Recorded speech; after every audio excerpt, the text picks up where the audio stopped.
Hello, everyone. This is Max Eastman, and I'm going to go ahead and get started in answering these questions. The first one is, what is an economically just nation or society?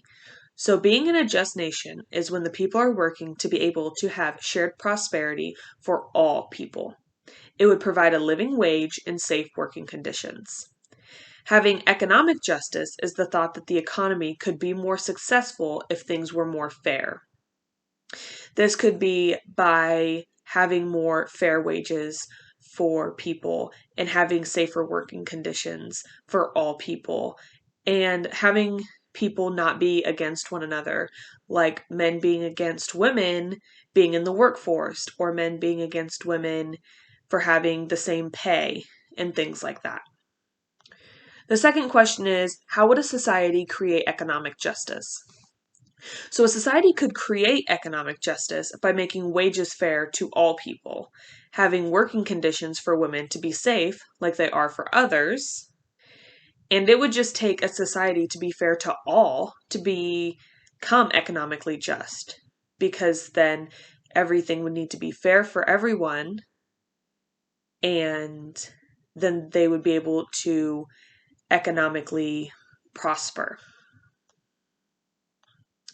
Looking at the third question, how would workers improve the conditions of their labor?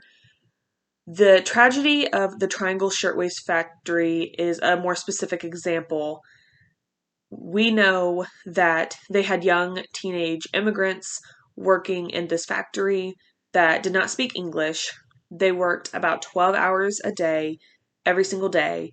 They worked in a cramped space with lines of sewing machines.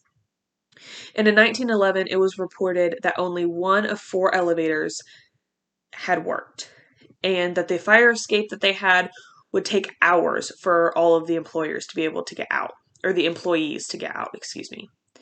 With keeping all of that in mind, the conditions that could be improved were that the workers could have more space to be able to work, either by expanding the workshop that they were in, or just limiting the number of machines that they were using. The hours could have been reduced from 12 hours a day to possibly 8 hours a day, and the amount of days that they worked could have been reduced from 7 days a week to 5 or even 6 days a week.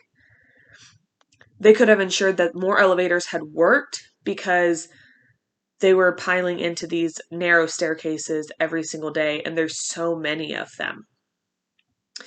And then lastly, having the fire escape be more accessible, or having more of them so that more people would be able to get out in case of emergency.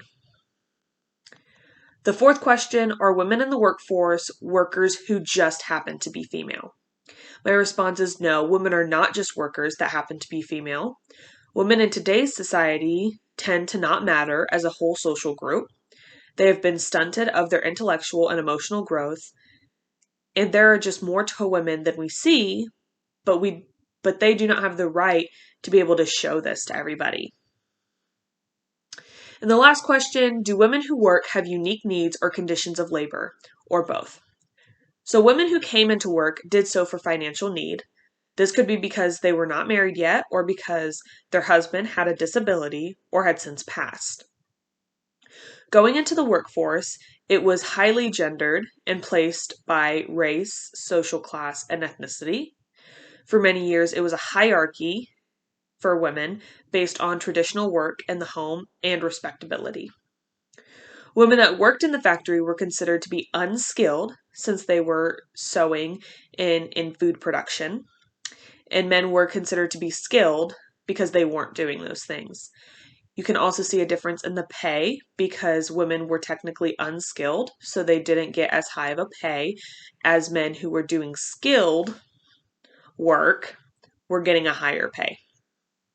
And that's just kind of an overview of how the conditions were different for men and women during the time of women going into the workforce.